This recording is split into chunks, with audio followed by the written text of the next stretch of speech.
Welcome to SMRITI. We at SMRITI are making an effort consciously to preserve, understand, and live the very nature of our ancient Vedas and Vedic system of knowledge. And in that pursuit, we have several scholars, members visiting, sharing their knowledge, their life works. Hey, Andy, thank you so much for coming back. Namaste, Vani. Namaste, viewers. Let us ask the grace of Devi Saraswati. Adikshanta vilasalala sataya tasam turiya tuya kroti kritya jagatrayam vijayate vedadi vidyamayi tam vacham mayi samprasadaya Sudha kallola kolahalat krida karnana varnaniya kavita samrajya siddhi pradam. One ancient Mahabharata has been host of many languages, and it is a host for linguistic diversity. At the same time, multiculturalism. Also, with 22 official languages, 13 official scripts, and 780 dialects, and 1560 regional dialectical variations. And what a glory for us to celebrate. Yes. And also, as being the home for multilingualism, our linguistic foundations are laid by our Vedangas.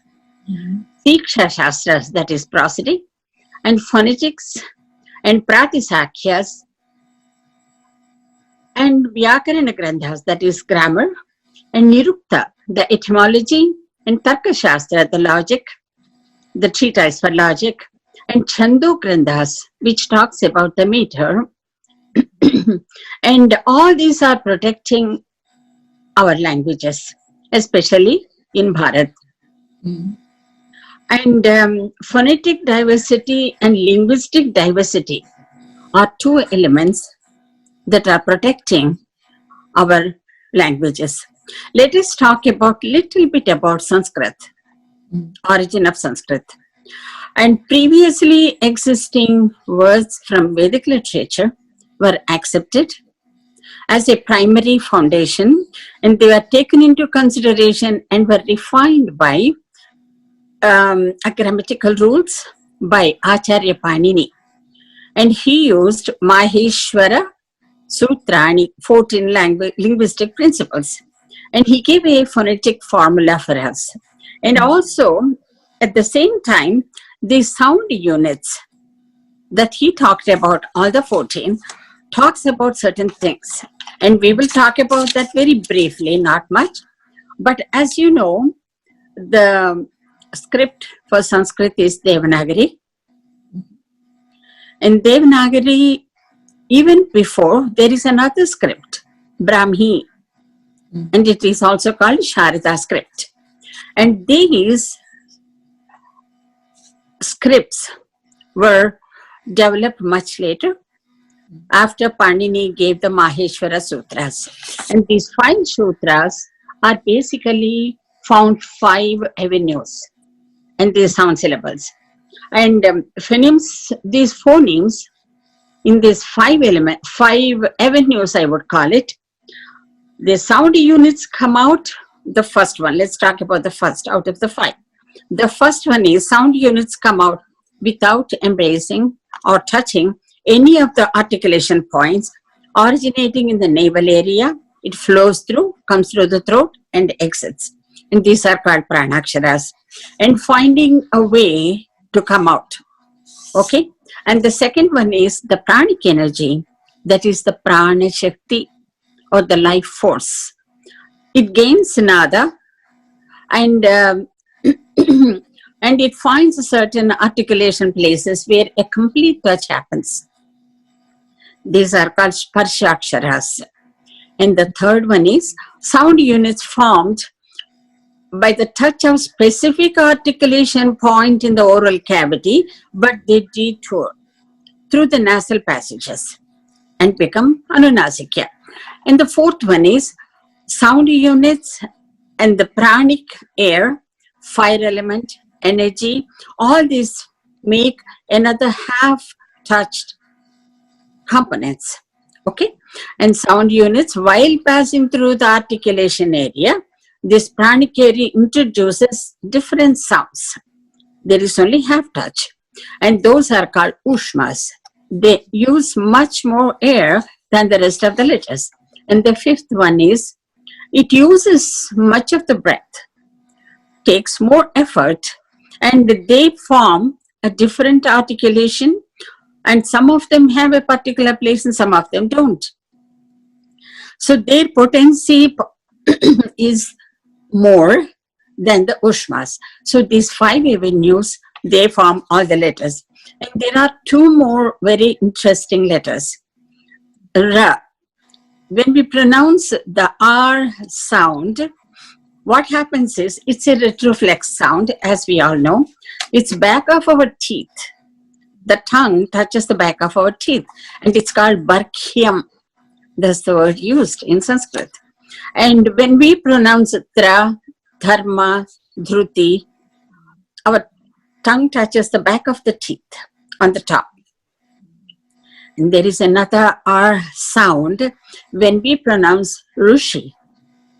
It doesn't touch the back, but it rolls, touch the roof. And these are called barshva. These are named as that. And these sounds, as we talked about the gutturals, palatals, labials, cerebrals, dentals, and nasals, all these, and also the ra, ushmas, and antastas, that is semi-vowels. All these aksharas, 26 we talked about in last session, and ucharana is the pronunciation method. And this brings out, that means expliciting the feelings, emotions, thoughts, experiences in the form of sounds. They come out using unitary sound. Let's use that word for akshara. Okay, unitary sound units. These are the aksharas. So aksharas are sound energy units encapsulated by varna. That means it is a capsule of energy, pranic energy, and it is encapsulated by varna, that is a form, that is akshara. And what's the difference between alphabets and akshara again? We have been speaking about this in every session almost, so that we will have we cement it in our mind. Alphabets are, those are the body that carries the energy. It's only the body. The energy is in the akshara, the body is the alphabet. So with the body, because it gained a form, we have created worldly languages. And what happens here is, this akshara is a samhita by itself. Akshara means totality, entirety, self-existing unit. And it indicates the entire area of sound production. Okay, and it also indicates audio capsules. Let us talk about this one particular word that's very interesting. Okay, before I go into that, I will just take one step back. It declares the samhita ability. Akshara indicates the samhita ability. That means that each akshara is a unitary force in the universal sound matrix with a specified purpose and significance. That's the definition. So, unitary creative energy capsules, akshara, and it carries desires, feelings, thoughts, and emotions. So, akshara, again, let's take the word. And what are all the sounds it has? Because we said that we will talk about certain word, and we'll decipher, we'll take it, we will bring it to the unitary level and give the meaning and how it can be perceived. Okay? Mm-hmm. Let's pick up 2 words. One is akshara Other one is Agni. Nice. And Akshara is a word by itself. It has A, Ka, Sha, Ra, Ma, the last. Aksharam. Okay? So what all do we have in this 5? A, the first starts with A. That means it is the life energy, creative force that we are born with. That indicates, the letter A indicates the unitary creative force that is a jiva is born with, and it's manifests into effort. So A symbolizes Icha, Korika, energy, Pranashakti, and also a being, a human being, because it comes with the birth of the human being along with. So the next letter is Ka. A starts at the navel, comes through. That's the first component. And the next one is Ka. Ka is a guttural sound. Ka indicates energy propelling into action. Ka, when we say it, energy breaks into action. Action of speaking. And the third one is Sh, the Shakara. Ak, Sh, Sh. That Sha is a Ushma. It takes up air capsules and it comes out. So what does it bring? These particular indicates the prana area where the breath energy starts. That is the lungs. Okay? Shakara, that is Sha. And then Ak, Sha, A, Aksha, right? The Ka and the Sha combines together and forms a different sound. It doesn't have an articulation place here, but it combines. That means it transcends. The energy that's coming so far with the action, with the air, the pranic air, it transcends into a different akshara, Aksha. And then A we add again. It's the Agni, it's the energy. And then Aksha, the third letter is Ra. Akshara. When we pronounce Ra sound, again we can pronounce it and see. We can close our eyes and pronounce it and see. What happens is the tongue touches the back of the teeth.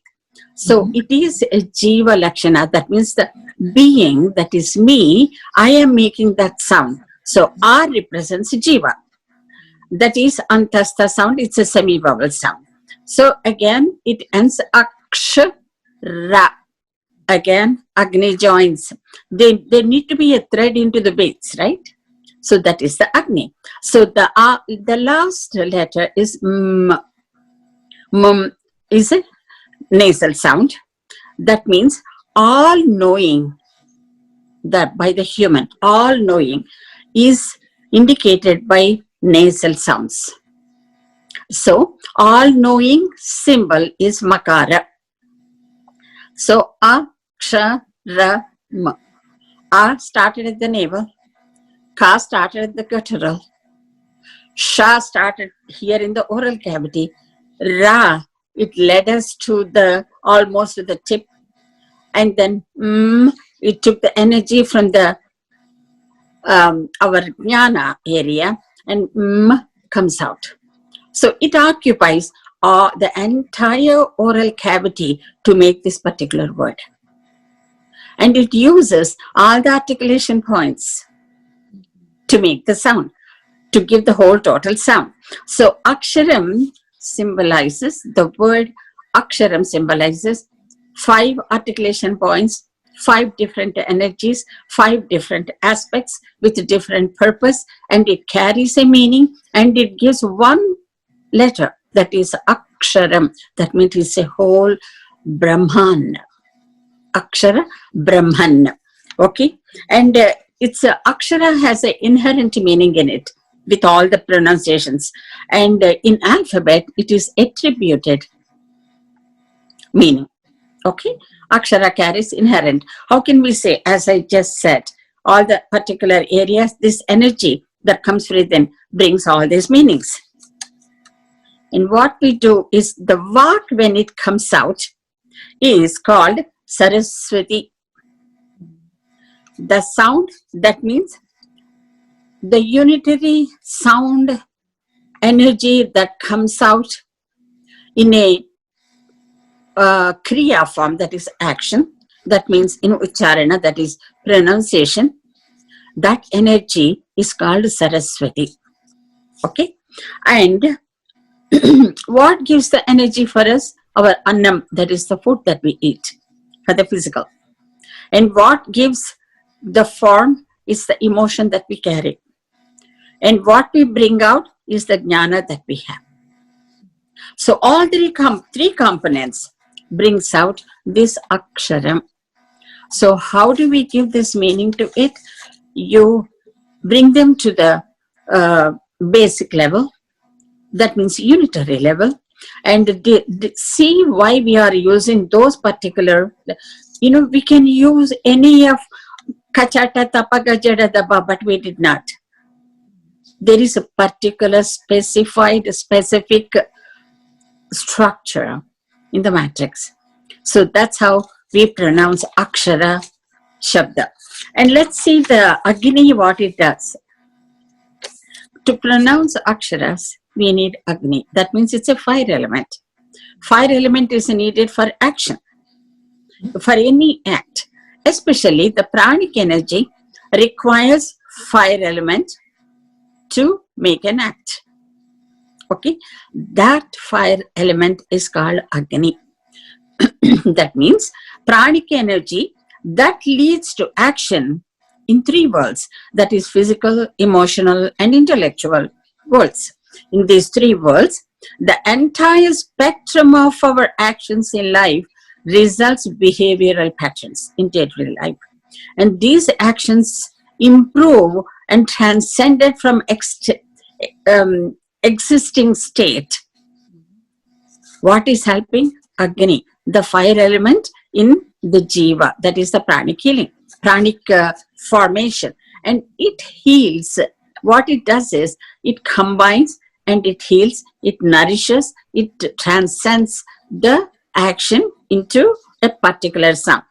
So Agni is nothing but pranic energy that leads the jiva shakti into three different worlds: physical, emotional, and intellectual world.